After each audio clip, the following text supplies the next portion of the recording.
হে আমার সদ্য সমেত ভক্তমণ্ডলী ও আমার ভক্তিমতী মায়েরা, আজ আমরা গৌরচন্দিকায় ছিলাম। এবার আমরা সকলে পৌঁছে যাব মধুময় বৃন্দাবনে। এই যে বাবা মধুময় বৃন্দাবন, তা বৃন্দাবন শব্দের অর্থটা কি? না বৃন্দা যুক্ত আবন, যে পথ দিয়ে গেলে জীবের শান্তি বা মুক্তি হয়,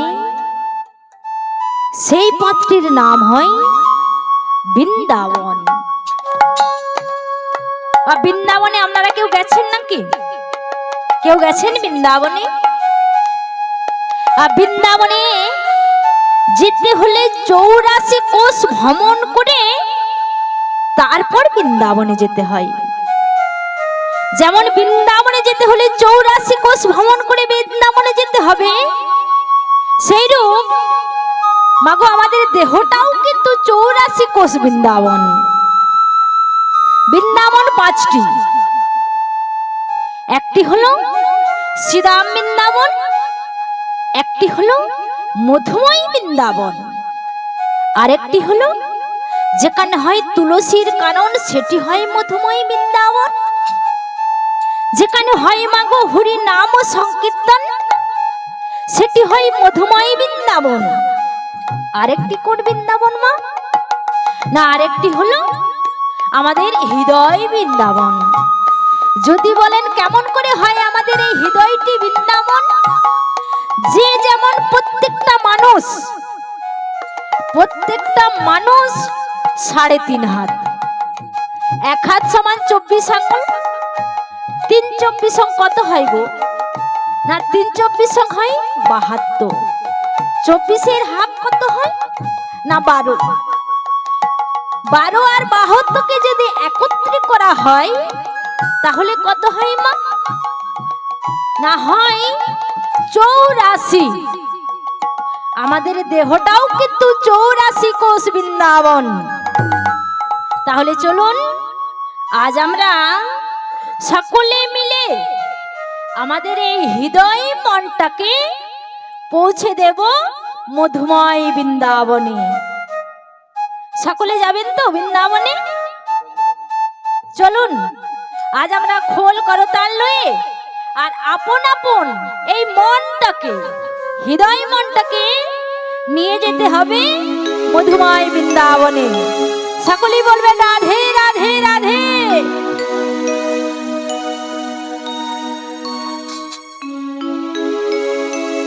ওরে চলে রে আমার মন,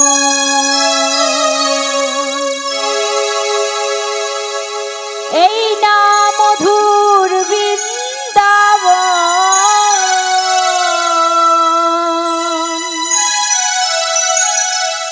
যমুনার ওই ধারে ধারে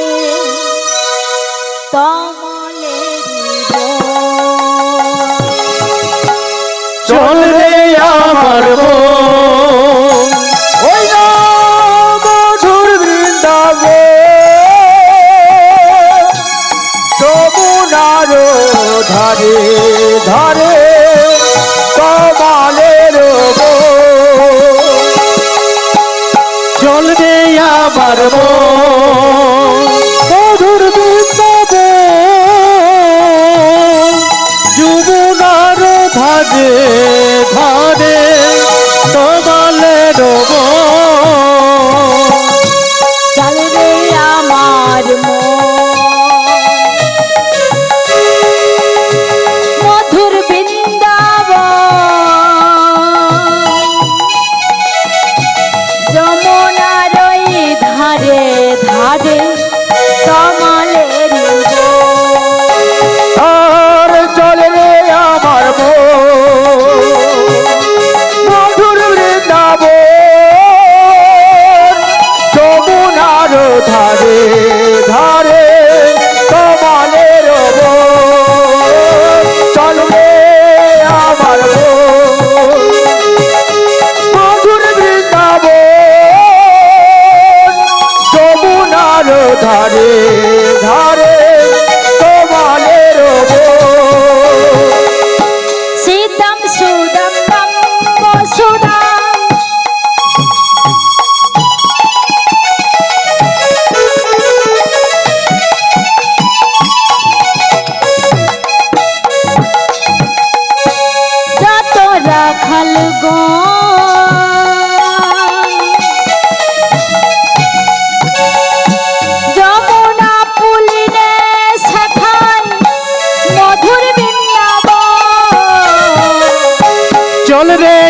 আমার মধুর বৃন্দাবন যমুনার ধারে ধারে তমালের চলে রে আমার ওই না মধুর বৃন্দাবন যমুনার ধারে ধারে তমালের চলে আমার মন মধুর বৃন্দাবন যমুনার ওই ধারে ধারে কমলের চল রে আমার মধুর বৃন্দাবন যমুনার ধারে ধারে তমালের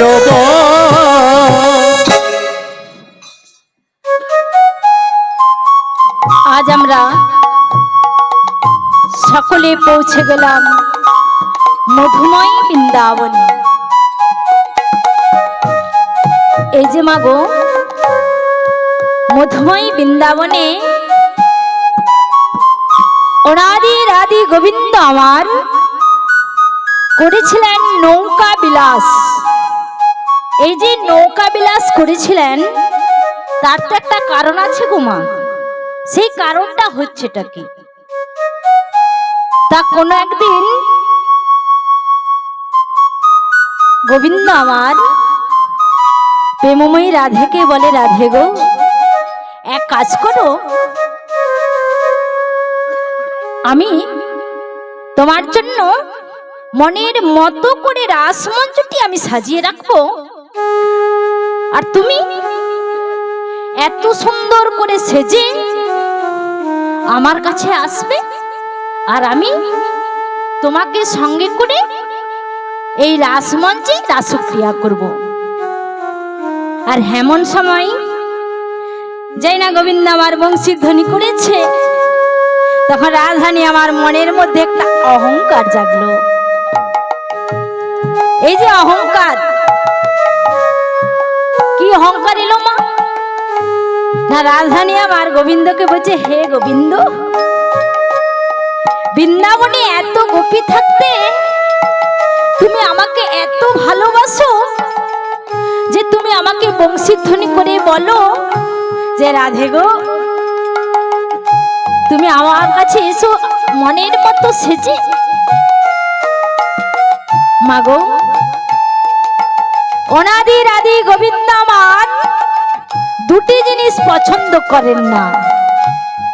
সেটা কি গো মা? এক হলো মানুষের মনের অহংকার,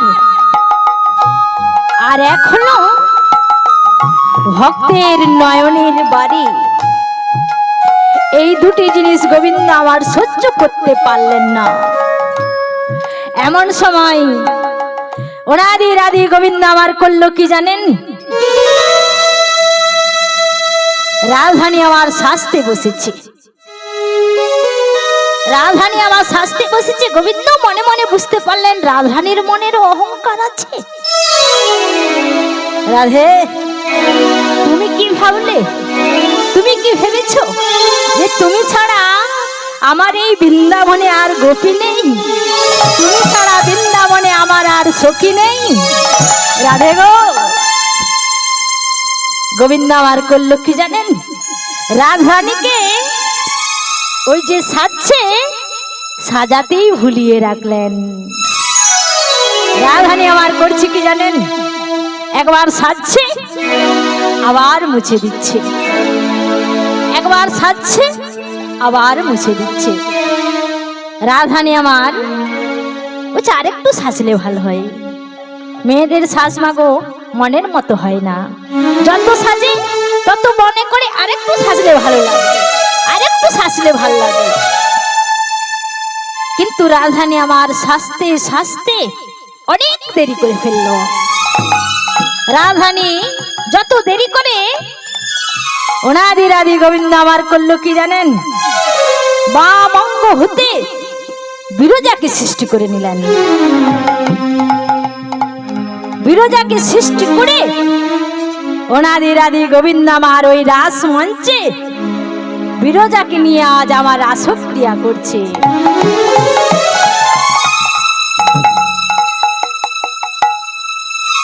রাসক্রিয়া করছে আর রাজধানী আমার শাস্তি শাস্তি মনে পড়ে গেছে কি গোবিন্দ তো আমাকে অনেক আগে বংশীধ্বনি করে তাড়াতাড়ি করে যেতে বলেছিল, আর আমি শাস্তে শাস্তে শাস্তে এত দেরি করে ফেললাম। না না না, যা সেজেছি আর সাজবো না, আমি চলে যাই। রাজধানী আমার করলো কি জানেন, আর যতটুকু সাজলো আর সাজলো না, রাজধানী আমার ছুটতে ছুটতে ছুটতে ছুটতে চলে যাচ্ছে।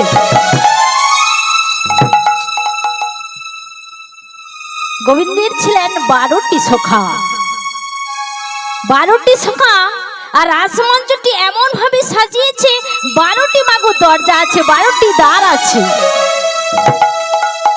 12টি দ্বারে 12টি সখাকে দাঁড় করিয়ে রেখেছে। আর এখানে গোবিন্দ আমার বিরজাকে নিয়ে রাসক্রিয়া করছে। যে দ্বারে মাগো শ্রীদাম আছে, যে দ্বারে শ্রীদাম আছে, রাধানী আমার ছুটতে ছুটতে শ্রীদামের কাছে গিয়ে উপস্থিত। শ্রীদামকে বলছো, ভাই শ্রীদাম, ভাই শ্রীদাম, আমি অনেক দেরি করেছি, আমি অনেক দেরি করেছি ভাই, এক কাজ করো, তুমি তাড়াতাড়ি করে আমার দ্বারটি ছেড়ে দাও না ভাই। গোবিন্দ গোবিন্দ আমার জন্য অপেক্ষা করে বসে আছেন, আমায় একটু দ্বার ছেড়ে দাও না ভাই, একটু দ্বার ছেড়ে দাও।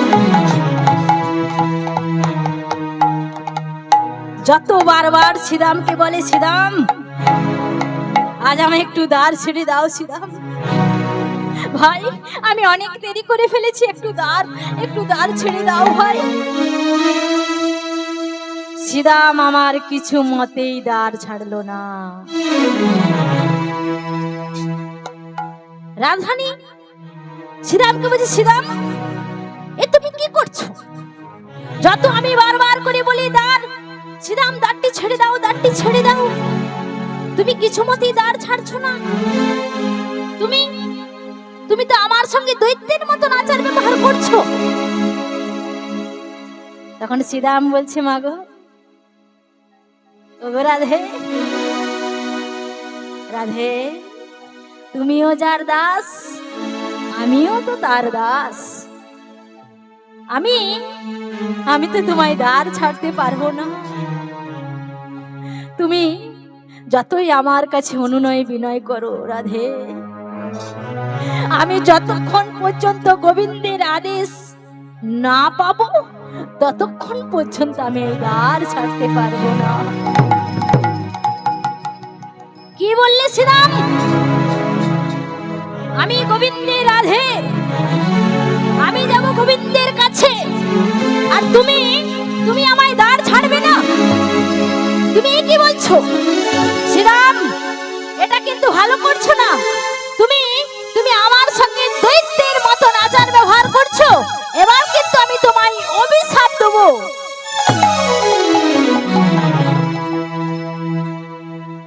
রাধে ও রাধে, তুমি আজ আমাকে যা কিছু বলার আছে বলো, কিন্তু যতক্ষণ পর্যন্ত আমি গোবিন্দের আদেশ না পাবো ততক্ষণ পর্যন্ত আমি তোমায় এই দ্বার ছাড়তে পারলাম না রাধে। রাজধানী আমার গোবিন্দের কাছে যেতে পারছে না, একই তো রাগান্বিত হয়েই আছে। এমন সময় শ্রীরামকে বলে উঠলেন, শ্রীরাম তুমি যখন আমাকে দ্বার ছাড়লে না, আমার সঙ্গে দৈত্যের মতন আচার ব্যবহার করলে, আমি তোমায় এই রাস মঞ্চে দাঁড়িয়ে তোমাকে অভিশাপ দিলাম, তোমাকে দৈত্য কুলে জন্মগ্রহণ করতে হবে শ্রীরাম।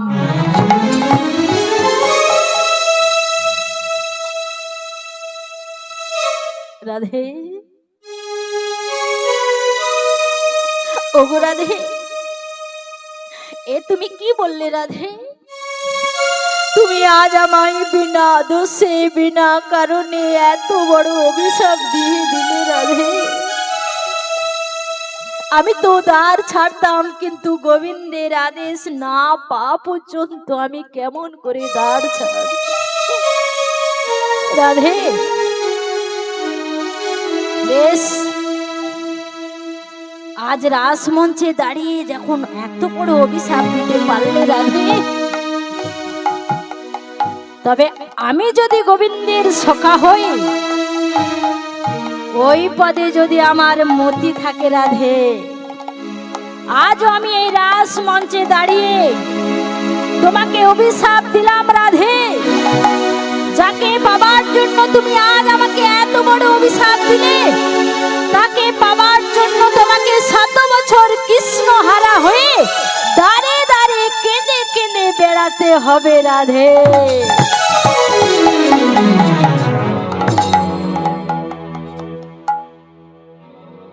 রাধারানী আমার কোনো কথা শুনল না। অনাদি রাধি গোবিন্দ আমার সর্ব কারণের কারণম। গোবিন্দ আমার বুঝতে পারলেন যে আমার প্রেমময়ী রাধে আমার কাছে এসে গেছে। বিরজাকে বসে, বিরজা এক কাজ করো, তুমি ধীবময়ী হয়ে যাও। বিরজা, তুমি কিছুক্ষণের জন্য জল হয়ে যাও, জল। রাধারানী আমার যেই না রাসমঞ্চে পা দিয়েছে, দেখলো কি গোবিন্দের অঙ্গ ক্ষত বিক্ষত, সর্বাঙ্গে নখাঘাত। গোবিন্দ কি বলছে, হে গোবিন্দ, তুমি আমাকে বংশীধ্বনি করে আমাকে মনের মতো সেজে আসতে বলে, গোবিন্দ তুমি কাকে লইয়ে রাসক্রিয়া করছিলে গোবিন্দ? অনাদি রাধি গোবিন্দ আমার হাসতে হাসতে রাধেকে বলছে, গো রাধে, গো রাধে, তুমি আমার ইহকাল, তুমি আমার পরকাল। এই বৃন্দাবনের মধ্যে তুমি ছাড়া আমার আর কি আছে গো রাধে? এসো রাধে, এসো, আজ আমি তোমাকে সঙ্গে করে রাসক্রিয়া করব রাধে, এসো এসো এসো।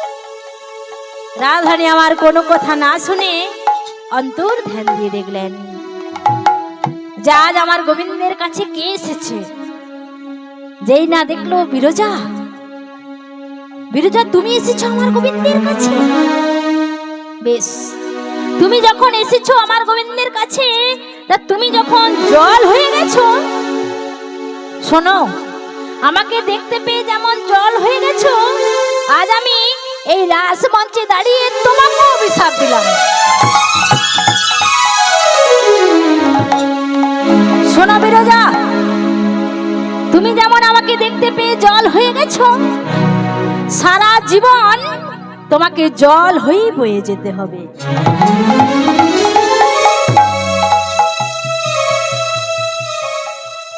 মাগো, বিরজাটি কে গো মা? বিরজাটি হলো শ্রী যমুনা। তখন যমুনা গোবিন্দের চরণ দুটি জড়িয়ে ধরে কাঁদছে। গোবিন্দের চরণ দুটি জড়িয়ে ধরে কাঁদছে, আর কাঁদতে কাঁদতে বলছে, গোবিন্দ, গোবিন্দ, আমি তো কোনো অপরাধ করিনি গোবিন্দ, তাহলে আমি কেন এত বড় দোষী হলাম গোবিন্দ? আমি কি কোনোদিনও মুক্তি পাবো না গোবিন্দ? আমি কি কোনোদিনও যুগল চারণ পাবো না গোবিন্দ? মাগো, আমি কি বললাম? যে গোবিন্দ আমার দুটি জিনিস সহ্য করতে পারেন না। এক হলো মানুষের মনের অহংকার, আর এক হলো কোন ভক্তের নয়নের বাণী। বিরজা জোরে জোরে কাঁদছে, আর কাঁদতে কাঁদতে বলছে, হে গোবিন্দ, তুমি যদি ভগবান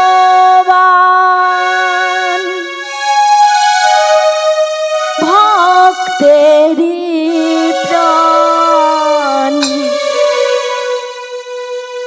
তবে কেন দুঃখ দা ভগবান, তবে কেন দুঃখ দা। তুমি যদি ভগবান ভক্তের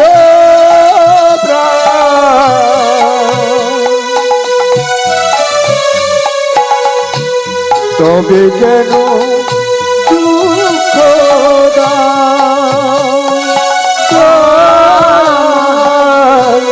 তবে কেন দুঃখ দাও।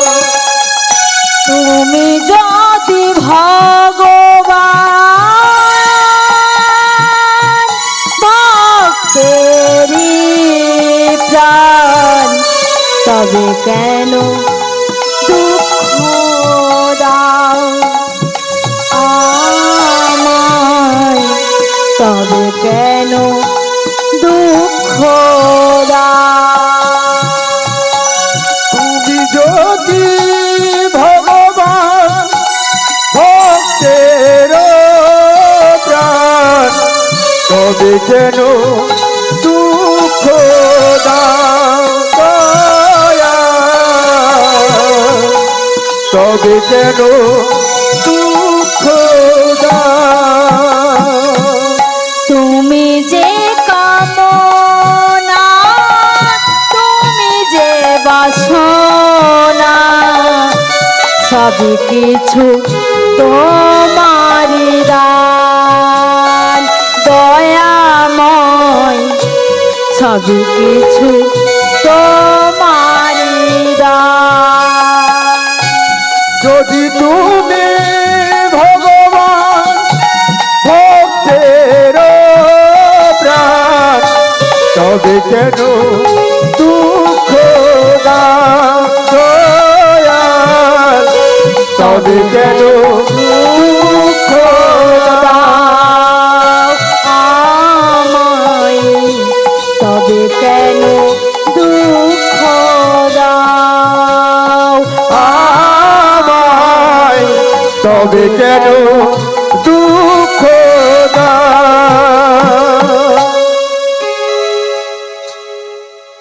এই যে মাগো শ্রীরাম, শ্রীরামকে মাগো দৈত্যকুলে জন্মগ্রহণ করতে হয়েছিল। এই যে মা আমরা হাতে শাঁখা পড়ি, সন্ধ্যাবেলায় যে শঙ্খ বাজাই, ওই শঙ্খ শ্রীরাম শঙ্করচূড় দৈত্যকুলে জন্মগ্রহণ করেছিলেন। এই যে মা আমাদের যখন হাতের শাখা বেড়ে যায়, তখন আমরা রাখি কোথায় মা? তখন রাখতে হয় তুলসী মন্দিরে। যদি বলেন কেন? মায়েরা সকলে জানেন তুলসী একজন নারী, তুলসী একজন নারী, আর তুলসীর স্বামী হলো এই শঙ্করচূড় দৈত্য। তাই মাগো ওদের স্বামী স্ত্রীর মিলন করতে হয় কখন জানেন? সন্ধ্যার সময়। আমরা যে মাগো শঙ্খ বাজাই, ওই শঙ্খটি তুলসী মন্দিরে নামিয়ে তারপর শঙ্খ বাজাতে হয়। আর এই যে রাধা রানীকে 100 বছর মথুরাতে ওই কৃষ্ণকে পাওয়ার জন্য তিনি কি করেছিলেন না, দাঁড়ে দাঁড়ে কেঁদে কেঁদে বেরিয়েছিলেন, হে গোবিন্দ তুমি কোথায় আছো, তুমি আমার কাছে ফিরে এসো। গোবিন্দ করলেন কি জানেন? যখন বিরজা আমার অঝোর ঝরে চরণ দুটি জড়িয়ে ধরে কাঁদছে, তখন বিরজাকে বলছে, ওগো বিরজা, আমি তোমার আশা পূর্ণ করব। কোন দিন জানো? যেদিন আমি নন্দের নন্দন শ্রীকৃষ্ণ হয়ে বৃন্দাবনে জন্মগ্রহণ করব, যেদিন আমি করব নৌকা বিলাস তোমার তীরে বা নীরে। তাই গোবিন্দ আজ আমার করলেন কি জানেন? দ্বাদশটি রাখাল লয়ে ধেনু বৎস সঙ্গে করে মনের আনন্দে নাচতে নাচতে চলে যাচ্ছে। কেমন করে যাচ্ছে গো?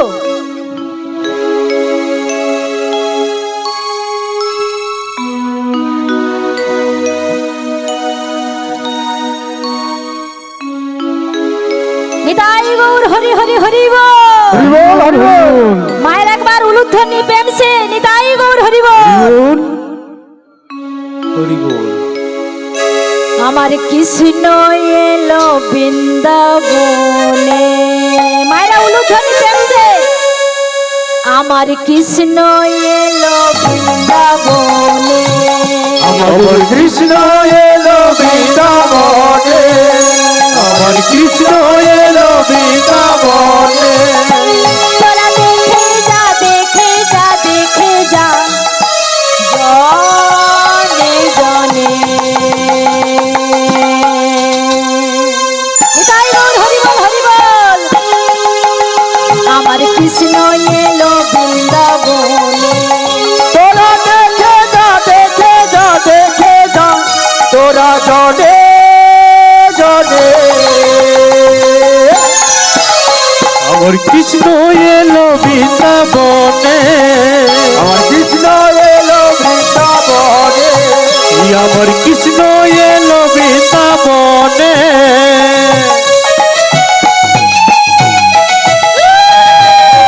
নিতাই গৌর হরি বল। হরি বল হরি বল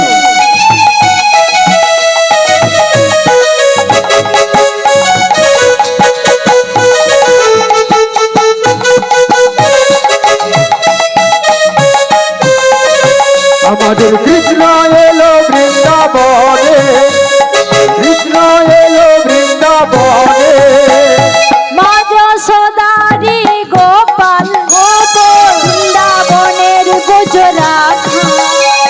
মদতদারি গোপাল বৃন্দাবনের ব্রজ রাখাল। আরে মা যশোদারি গোপাল বৃন্দাবনের গোজরাখা। মদতদারি গোপাল বৃন্দাবনের ব্রজ রাখাল। আবার চরণের নুপুর বাজে বৃন্দাবনের মাঝে। তোরা দেখে যা দেখে যা গৌর হরি হরি বল। তোরা জনে জনে। আমার কৃষ্ণ এলো বৃন্দাবনে, আমার কৃষ্ণ এলো বৃন্দাবনে। তোরা দেখে যা দেখে যা দেখে যা তোরা জনে জনে। আমাদের কৃষ্ণ এলো বৃন্দাবনে, আমাদের কৃষ্ণ এলো বৃন্দাবনে, আমার কৃষ্ণ এলো বৃন্দাবনে।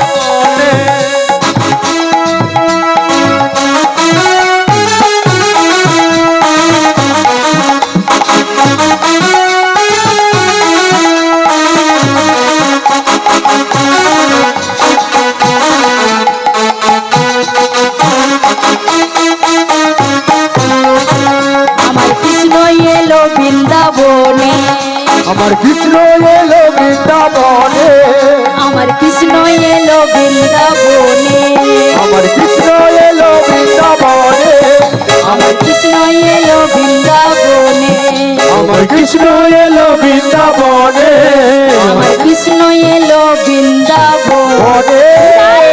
হরি হরি হরি বল।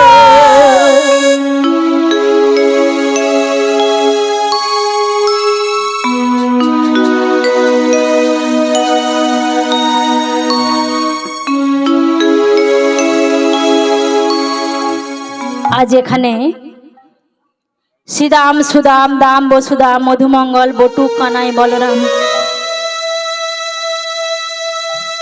সকলে মিলে চলে গেলেন গোষ্ঠী। গোষ্ঠী গিয়ে কানাইকে বলছে, কানাই রে,